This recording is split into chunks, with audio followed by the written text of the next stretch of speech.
Ohio State minus 12.5. Dylan, I'll let you start here.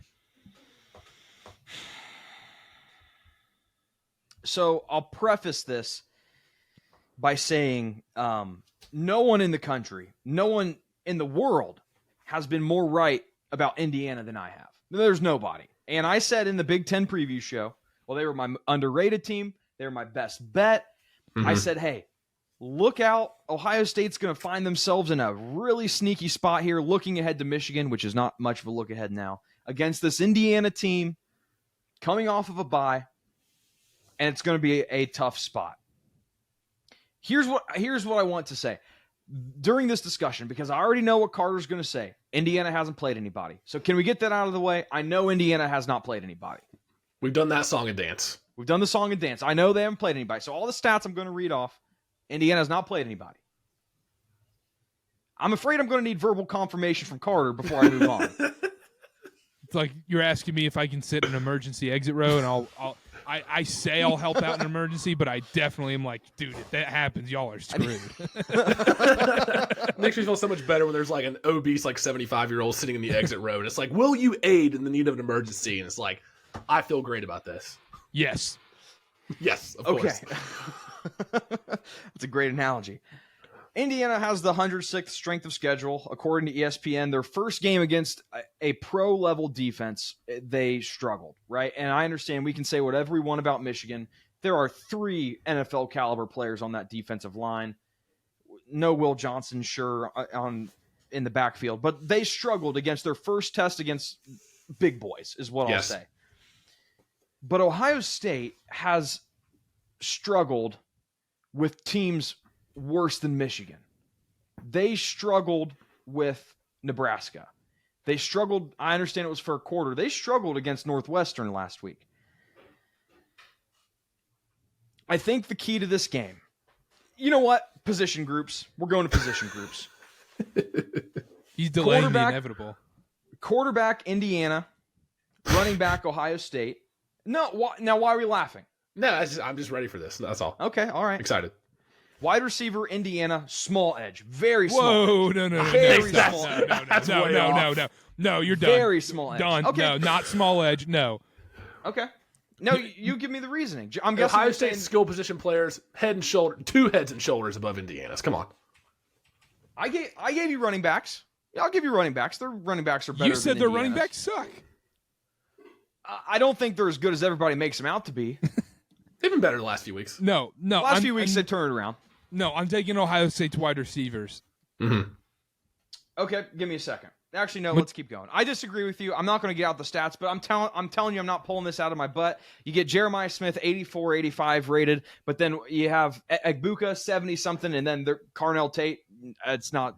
You can take your trash touchdowns against Northwestern and shove them where the sun don't shine. I don't care about that. But then what about all of Indiana's trash touchdowns then? If you're every single one this season? What did I say before we started talking, Karter? What did I say? But you said that you can't all of a sudden trash Ohio State for getting trash touchdowns against Northwestern.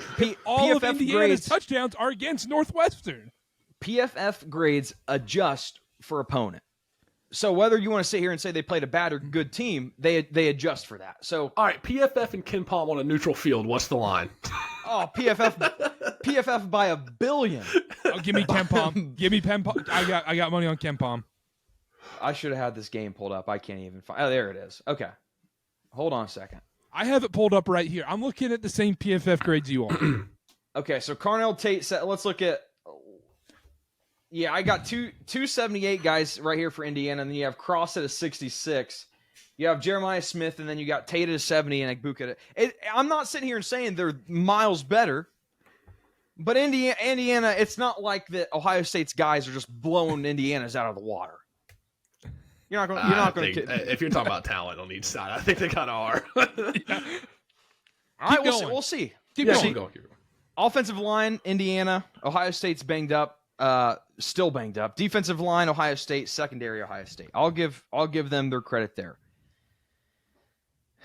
I think the key to success here, again, is going to be how Will Howard performs under pressure, because we know Curtis Rourke performs well under pressure. He's the top-rated quarterback. He clears the second guy by 10 points, and he's slightly better when blitzed. compared to the 4-man rush, which I think is huge. Jim Knowles likes to draw up that blitz sometimes. He didn't really do it against Penn State.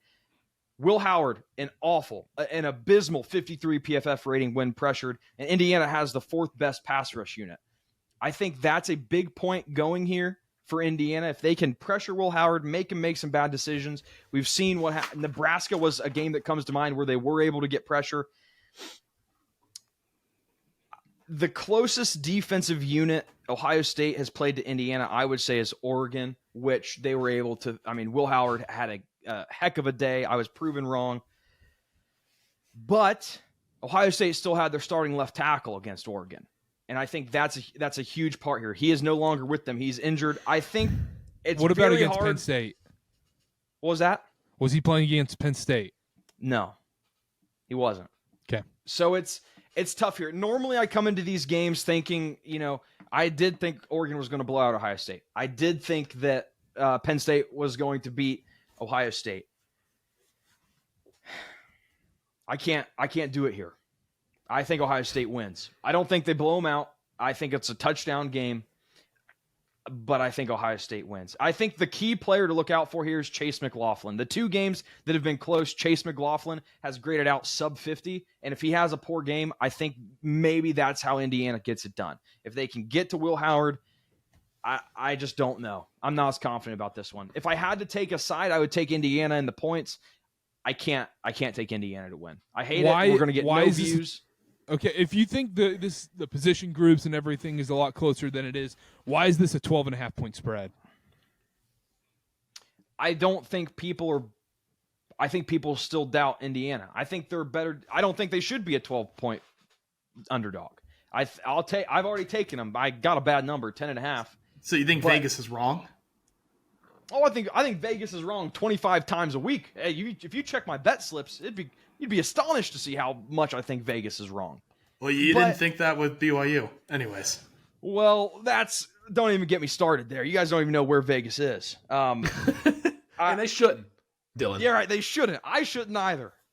I think Ohio State wins this game. It's not what you expect from me. We're going to get no views this week, but I do think Indiana keeps it close. I think they lose by touchdown.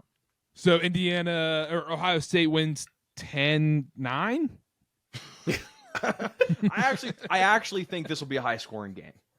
Okay. Really? I think it'll be a bit of a shootout. What if we get snow? Snow helps the offense. Okay, there you go. Connor, thoughts on this game? Yeah, I'll be kind of quick here. This one's pretty simple for me. It just so happens Indiana's last game was against the only, as Dylan said, big boy defense they played this year against Michigan. You look at some of the numbers from that Michigan game. Indiana lost the time of possession 33 to 27 minutes. They only had 40 total rush yards, which does include a few sacks, but still couldn't get it done against Michigan's front 7. Indiana generated 0 sacks. They allowed 4 to Michigan, and Indiana only scored 3 points in the second half, 18 total yards in the second half versus Michigan, and they ended up winning that game. You look at the stats for Michigan's defense, they're 31st in opponent yards per game, 36th in yards per play. Ohio State is second nationally in yards per game and opponent yards per play. This Ohio State defense, I don't think there's an argument. It's head and shoulders better than any defense Indiana's played thus far this year. And I'm not even going to be on the point that, Indiana hasn't played anybody. I'm looking at this just from a one-game lens of what I've seen so far. The one defense Indiana played that was any kind of good caliber was Michigan, and they really struggled, especially in the second half. I think Ohio State waxes them here. I think this is a blowout. I think Ohio State wins by 3 scores. I've done the song and dance too many times where there's a huge favorite, and I'm like, that's too many points, like the underdog, like, it's Navy, Notre Dame, Navy's going to keep it close, or, Georgia, no way, they covered 10 versus Tennessee. And almost every time the big favorite wins, I think Ohio State wins by 20, 25 points. I love it, Ben. Seriously, I don't think it's close. I think this is a game that I think Indiana keeps interesting for a half. I do like Indiana's. If we're looking at coaches, I like Cignetti over Ryan Day. I think he's a better coach. Yes. I think I like Indiana's quarterback better. I just think that Ohio State's defensive line, it's just a different beast that Indiana really hasn't seen this year. This is one of those games where I think it's easy to kind of buy into Indiana, but then whenever we watch games like this, we always within the first few minutes go, oh no. Exactly. Oh, Exactly. Like I should have known. Like the guys go out for the coin toss, right? It's like you got a lineman, a linebacker, a receiver, and the quarterback, and they're standing next to each other, and you go, "Oh my gosh, those Ohio State guys look like they're in a They different." can start for the Panthers tomorrow. Yes, they look Well, like they they could. look. They look like a. They look like they're in a different. Dylan sitting here. How is the barrier for being a good team is you can start on the Panthers tomorrow? We're sitting here and listen. Okay, we're talking about Indiana like they're southeastern Missouri. We're talking about them like No. we're Louisiana Monroe. No. That's not what I'm saying. I'm just saying that there are 6 teams in this country that are playing a different sport than everyone else. I think Ohio State's one of those teams. The recruiting matters. Recruiting matters. They've just got guys on that defense that Indiana is not going to be able to do anything about. I think Indiana, because of the coaching and quarterback advantage, are able to keep it somewhat competitive. I think Ohio State gets a late touchdown to make it 34-20, but I do think we watch this game and go, oh, Indiana's hanging out in there because they've got a good quarterback, they've got a great coach, but they just don't quite have the guys to fully pull this off, and Ohio State pulls away at the end. First off, okay, listen, Ben, none of this is against you. None of this is against you. No, yep, here we go. We just sat here and mulled over 15 different teams for a college football playoff, and we're talking about it being 6 above everybody else, and we're including Ohio State in that? I think Ohio State is clearly, from an athlete level, has players. Like, I mean, you watch teams like Indiana, you watch teams like BYU, these teams that aren't recruiting 4 and 5 stars every year. And when they go against these teams that have all 4 and 5 stars, they don't win. Ever. I hate to break it to you, Ben. This is not recruiting. This is Ryan Day getting that James Wexner Epstein dirty money and cashing checks wherever he sees a player that could ruin a locker room but maybe win some games. This is not recruiting from Ohio State. It doesn't matter where they come from. I don't care. I'm just saying. You said recruiting. That's all I'm saying. It's I admit the brand. Judkins. The brand is what recruits. I'm not saying And Ryan money. Day is Okay, like a sure. great recruiter. Sure, like, okay. For sure. But like I've watched Getting games, guys like to your team. an example, right, is like I've watched games where it's like, okay, Virginia Tech is 7-1 going to this game hosting Clemson. And immediately you're like, oh, they're hanging in there, but they just don't have the guys to pull this off. I think it's a similar thing. I think Indiana has a respectable showing. I just think specifically Ohio State's defensive line is going to overwhelm Indiana's offensive line because I just think they're more athletic. And like, I just think they're just playing a different sport than Indiana is. There's and a that's reason not an it's been insult 10 to and a half. Indiana. There's a reason Yeah, it's gone there's- from 10.5 to 13 now almost. Ohio This State is isn't- going to wax them. Yeah, and this isn't like Nebraska or Northwestern where they're like, we're just going to walk in here. There's going to be some deal of respect for Indiana that's going to require more preparation. Connor, I think Ben, they come out ready to go, win 34-20. Connor, Ben, can we have a talk real quick without Dylan here? Of course, I'd love to. Sidebar. Who in the hell has Indiana played? You better not. Yeah, Dylan, stay muted for a second. Yeah, I agree, Carter. I think you're right. Who like Dylan have said, they hey, played? 106 strength of schedule according to ESPN. Like Dylan said, you know who's next in the top 10? Oregon with they're 43rd. That's how big of a disparity there is in the top 10 teams. Just saying that has to be accounted for. And guess what? You talk about you mention all these stats, Dylan. I understand strength of schedule and the data is all accumulated and whatnot, but it's different. Getting in a game where you're playing against Purdue and you're getting pressured is a little bit different than when you're getting pressured against Ohio State and the entire world is watching. And you're on the road. Can I offer a scenario? Go for it. What if he doesn't get pressured? Right, this offensive line for Indiana is much better than Ohio State's, and I understand Jack Sawyer. But do we know that? Yes, we know that. We know that. If you've watched Ohio State, we do know that. It's not hard to keep a clean pocket against Rutgers and Northwestern and the bottom Michigan State. Come on, Nebraska. Why don't we take a look at their pass block rating versus Nebraska? The same exact defensive line Ohio State has played, and Ohio State couldn't do jack squat. They had 18 yards against Michigan in the second half. Indiana did. Okay, 18 total yards, and they won that game, and they shouldn't have because Michigan's offense is like my local high school. But that's the only reason they won. But let's say Ohio State's offensive line doesn't have a great day. Like, I mean, at least for Indiana, Ohio State definitely doesn't have skill players with talent and athleticism that they could just get the ball to and just win the game. But like, we're just going to throw screens to Jeremiah Smith. We're going to get Judkins and Henderson the ball in space. Here's the problem, Ben. Will Howard has shown us time and time again when he's pressured, he does not make the screen passes. He doesn't make the 2-yard passes. He sails them 3 feet over his head. We've seen that time and time again. This is not a foreign thing. And here's what... It's kind of easy to get pressure against Northwestern, Purdue, Rutgers.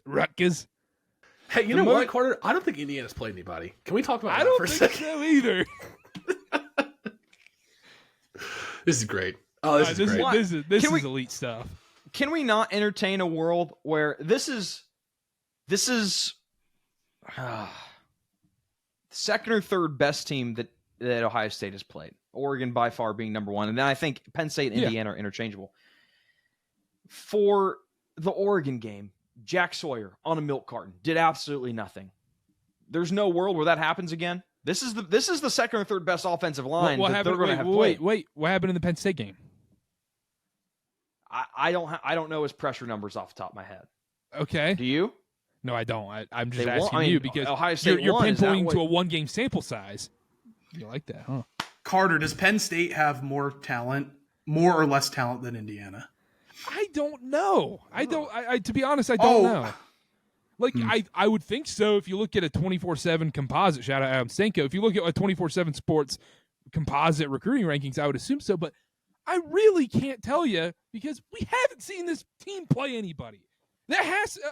I'm sorry, that's going to affect me. That's going to matter in my decision making when I say who's going to win this game. And what's my pick here? I think Ohio State wins by 10. I think it's more than 10. I think it's 3 scores. Ohio State wins by 3 scores. Clip that. But I want Indiana to win, but it's like I'm going to be rooting for them on Saturday. Oh, I will too. I've seen this game. I've seen this story. But in years of watching college football, the Indianas in this game never win. The Ohio States win 10 out of 10 times. But you made a point here, and I'm surprised Dylan didn't hound this point a little more.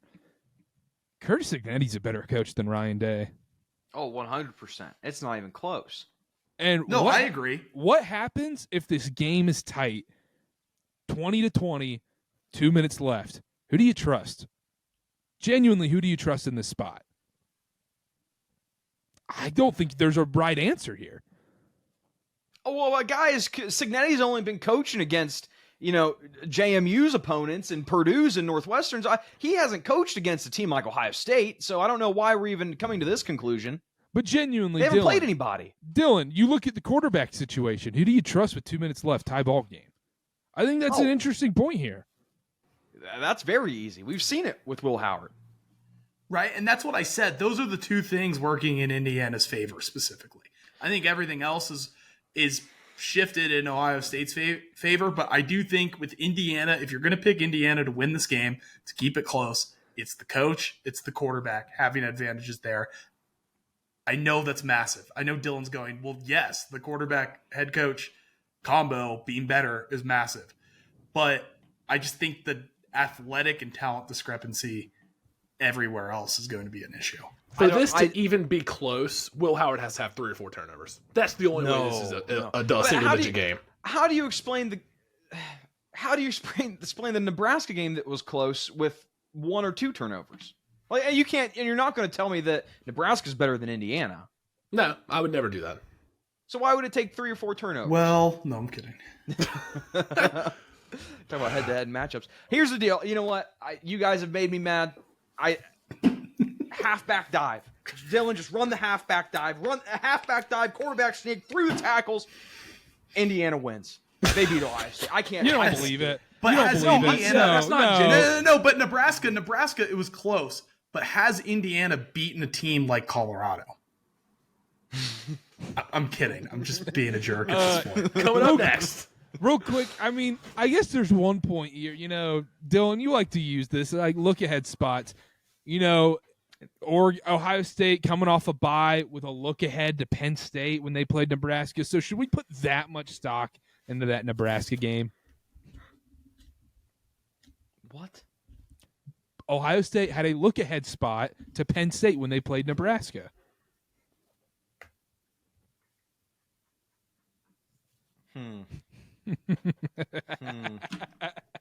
I love this. I don't know. A team like Ohio State, I think that they should be coming out for every game. I don't think they can. They don't have any gimmies.